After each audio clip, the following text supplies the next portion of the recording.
सभी को नमस्कार। स्वागत है आप सभी का साइंस विद सुनील गढ़वीर।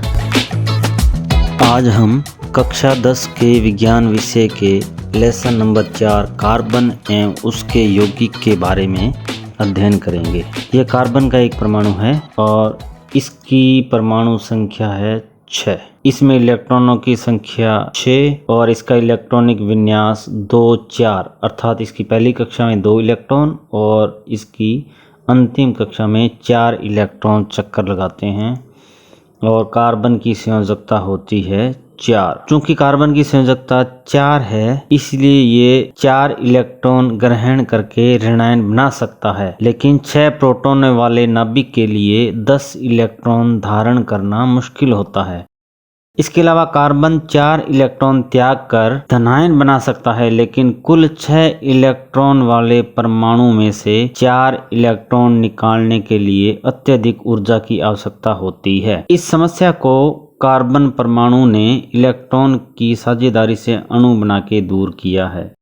सहसंयोजी यौगिक 2 परमाणुओं के बीच इलेक्ट्रॉनों की साझेदारी से बनने वाले यौगिकों को सहसंयोजी यौगिक कहते हैं और इस प्रकार दोनों के बीच में बनने वाले बंध को सहसंयोजी बंध कहते हैं। जैसे H2 का निर्माण, यहाँ पे यह हाइड्रोजन परमाणु है और हाइड्रोजन परमाणु की बाहरी कक्षा में 1 इलेक्ट्रॉन है। क्योंकि हाइड्रोजन की यह पहली और अंतिम कक्षा है तथा पहली कक्षा में अधिकतम 2 इलेक्ट्रॉन आ सकते हैं, तो हाइड्रोजन परमाणु की यह प्रवृत्ति रहेगी कि उसकी अंतिम कक्षा भरी हो। इसके लिए जब इसके संपर्क में कोई दूसरा हाइड्रोजन का परमाणु आएगा तो वह उसके 1 इलेक्ट्रॉन से साझेदारी कर लेगा और उसके एक इलेक्ट्रॉन की साझेदारी से हाइड्रोजन गैस के एक अणु का निर्माण करेगा। हाइड्रोजन गैस का परमाणु इस प्रकार से इलेक्ट्रॉन की साझेदारी करके हाइड्रोजन गैस का निर्माण करते हैं और जो साझे के इलेक्ट्रॉन होते हैं उस पर दोनों परमाणुओं का प्रभाव रहता है। ये हाइड्रोजन गैस के एक अणु की संरचना, और इसमें पहले हाइड्रोजन परमाणु के अंदर 1 इलेक्ट्रॉन था और जब इसने दूसरे हाइड्रोजन परमाणु से इलेक्ट्रॉन की साझेदारी की तो अब इसकी अंतिम कक्षा में 2 इलेक्ट्रॉन है, या आपने कह सकते हैं कि इस हाइड्रोजन के प्रभाव क्षेत्र के अंदर 2 इलेक्ट्रॉन है और इसकी पहली कक्षा पूर्ण रूप से भरी हुई है। इसी प्रकार से दूसरे हाइड्रोजन परमाणु के पास 1 इलेक्ट्रॉन था और जब इसने दूसरे हाइड्रोजन परमाणु से इलेक्ट्रॉन की साझेदारी की तो इसकी भी अंतिम कक्षा में 2 इलेक्ट्रॉन हो गए, या कह सकते हैं कि इसके प्रभाव क्षेत्र में भी 2 इलेक्ट्रॉन हैं। और इस प्रकार इन दोनों ने एक इलेक्ट्रॉन की साझेदारी करके हाइड्रोजन गैस के एक अणु का निर्माण किया और इनके बीच में 1 इलेक्ट्रॉन की साझेदारी से यह एकल बंध बन गया। यह ऑक्सीजन का एक परमाणु, और ऑक्सीजन में कुल इलेक्ट्रॉन होते हैं 8 और इसका इलेक्ट्रॉनिक विन्यास होता है 2 6। ऑक्सीजन की बाहरी कक्षा में 6 इलेक्ट्रॉन पाए जाते हैं और इसे अपना अष्टक पूरा करने के लिए, अर्थात बाहरी कक्षा पूर्ण रूप से भरने के लिए 2 इलेक्ट्रॉनों की आवश्यकता होती है। जब यह किसी दूसरे परमाणु से इलेक्ट्रॉनों की साझेदारी करेगा तो 2 इलेक्ट्रॉनों की साझेदारी करेगा। अब यह ऑक्सीजन परमाणु किसी दूसरे ऑक्सीजन परमाणु के संपर्क में आता है तो 2 इलेक्ट्रॉनों की साझेदारी करेगा और 2 इलेक्ट्रॉनों की साझेदारी करके इस प्रकार से O2 का निर्माण करेगा। और जो साझे के 2 इलेक्ट्रॉन हैं इन पर दोनों परमाणुओं का प्रभाव रहेगा और ऑक्सीजन के दोनों परमाणु 2 इलेक्ट्रॉनों की साझेदारी करके द्विबंध के द्वारा 2 इलेक्ट्रॉनों की साझेदारी होती है तो ये दोनों द्विबंध बनाते हैं और द्विबंध बना के ऑक्सीजन गैस के एक अणु का निर्माण करते हैं। प्रत्येक ऑक्सीजन परमाणु में पहले 6 इलेक्ट्रॉन थे और साझे के प्रभाव क्षेत्र वाले 2 इलेक्ट्रॉनों को मिलाने से प्रत्येक ऑक्सीजन के पास इसके प्रभाव क्षेत्र में 8 इलेक्ट्रॉन हो जाते हैं और इस प्रकार से इसका अष्टक भी पूर्ण रहता है। इसी प्रकार नाइट्रोजन परमाणु 3 इलेक्ट्रॉनों की साझेदारी करके नाइट्रोजन गैस के एक अणु का निर्माण करता है और 3 इलेक्ट्रॉनों की साझेदारी से त्रिबंध का निर्माण करता है। यह कार्बन का एक परमाणु है और इसकी बाहरी कक्षा में 4 इलेक्ट्रॉन हैं। इसे अपना अष्टक पूरा करने के लिए 4 और इलेक्ट्रॉनों की आवश्यकता होती है। जब यह दूसरे परमाणु के संपर्क में आएगा तो उसके 4 इलेक्ट्रॉनों से साझेदारी करके अणु का निर्माण करेगा। कार्बन के संपर्क में जब हाइड्रोजन के 4 परमाणु आते हैं तो यह हाइड्रोजन के चारों परमाणुओं के एक इलेक्ट्रॉनों से साझेदारी करेगा और इस प्रकार से एक इलेक्ट्रॉनों की साझेदारी कर CH4 का निर्माण करेगा। तो इस प्रकार कार्बन की अंतिम कक्षा में 4 इलेक्ट्रॉन पहले से थे और 4 हाइड्रोजन परमाणु के संपर्क में आने से 4 इलेक्ट्रॉन की साझेदारी होने के कारण कार्बन की अंतिम कक्षा में 8 इलेक्ट्रॉन हो जाते हैं और प्रत्येक हाइड्रोजन परमाणु की अंतिम कक्षा में भी 2-2 इलेक्ट्रॉन हो जाते हैं, अर्थात दोनों कार्बन और हाइड्रोजन परमाणुओं की अंतिम कक्षा पूर्ण रूप से भर जाती है और इस प्रकार से CH4 का निर्माण होता है। सहसंयोजी यौगिकों के गुणधर्म, इनके गलनांक व क्वथनांक। चूंकि सहसंयोजी यौगिकों में अणुओं के बीच आकर्षण बल कम होता है जिसके कारण इन यौगिकों के गलनांक और क्वथनांक कम होते हैं और ऐसे यौगिक विद्युत के कुचालक होते हैं।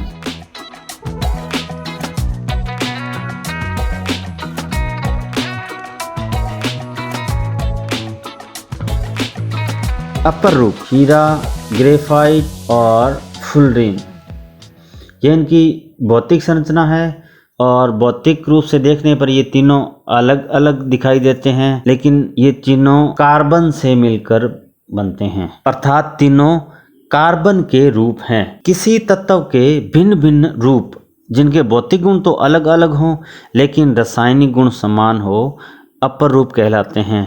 तो ये कार्बन के 3 अपर रूप हैं, हीरा, ग्रेफाइट और फुलरीन।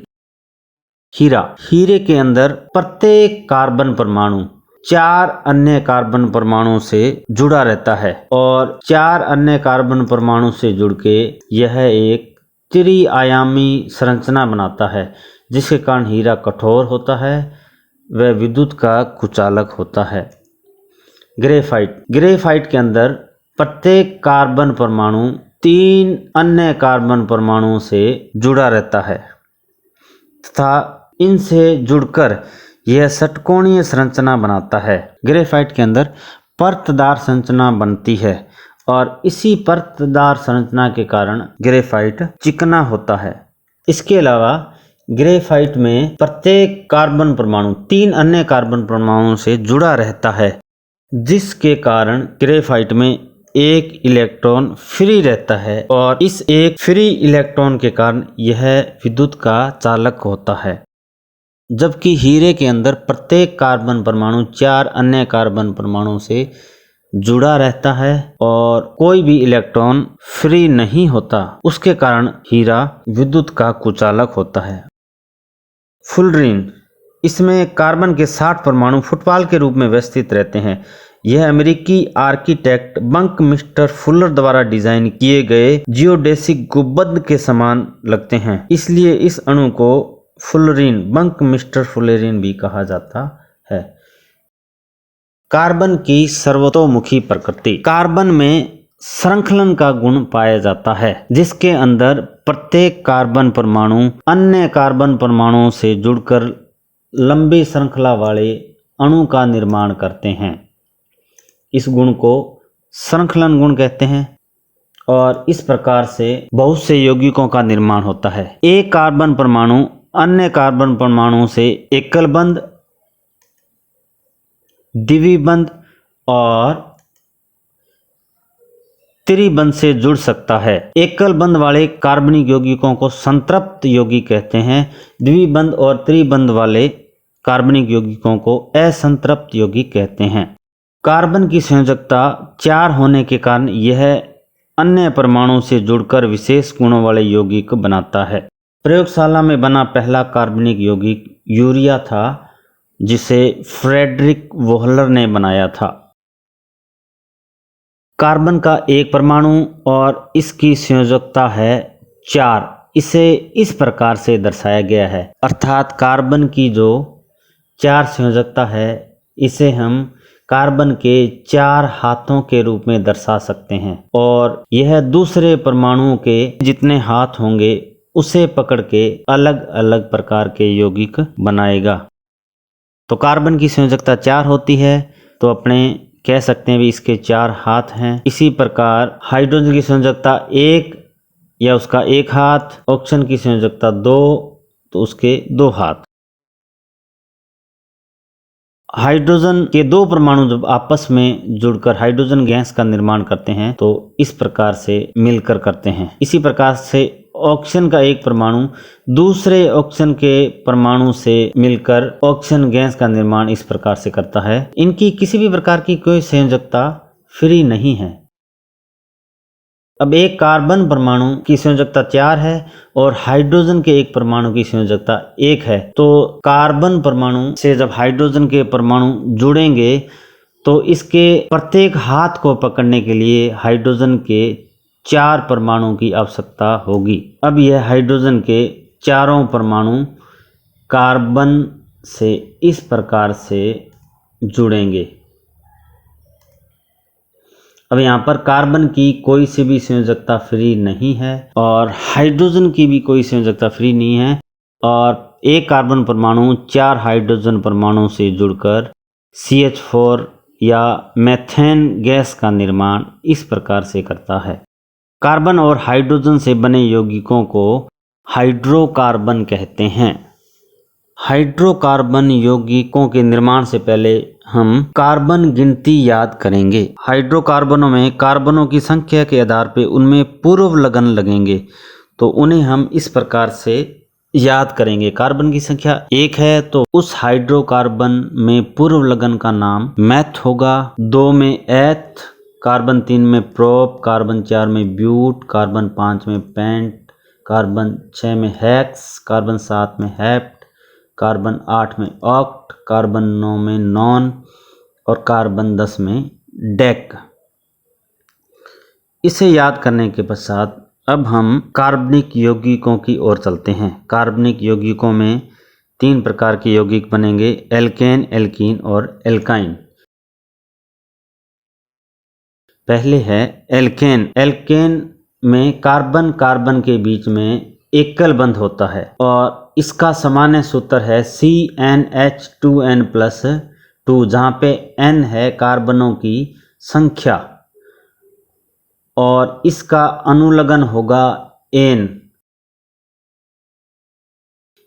यह एल्केन CnH2n+2, यहाँ n बराबर 1 रखेंगे। n बराबर 1 रखने पर C1H2 इंटू 1+2, n की जगह 1 रखा और C1H2+2CH4। अब CH4 की संरचना इस प्रकार से बनती है।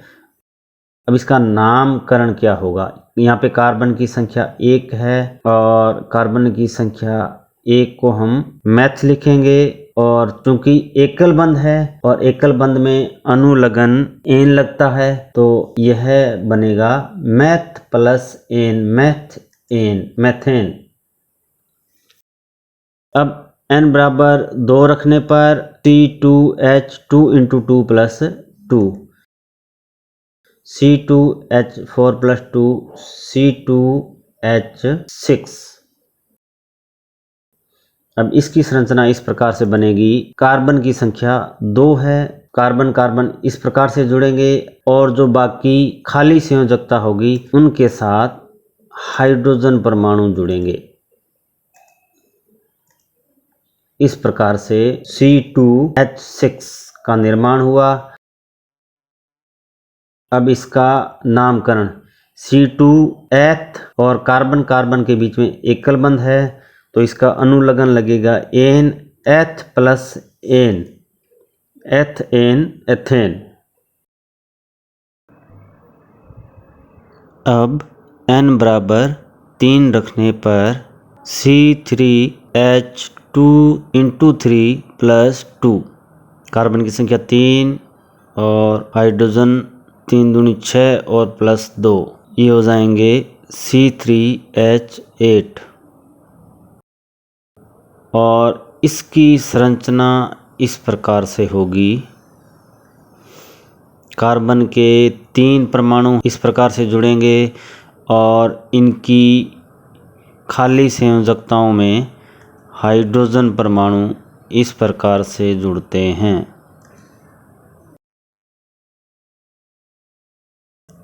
ये बन गया C3H8।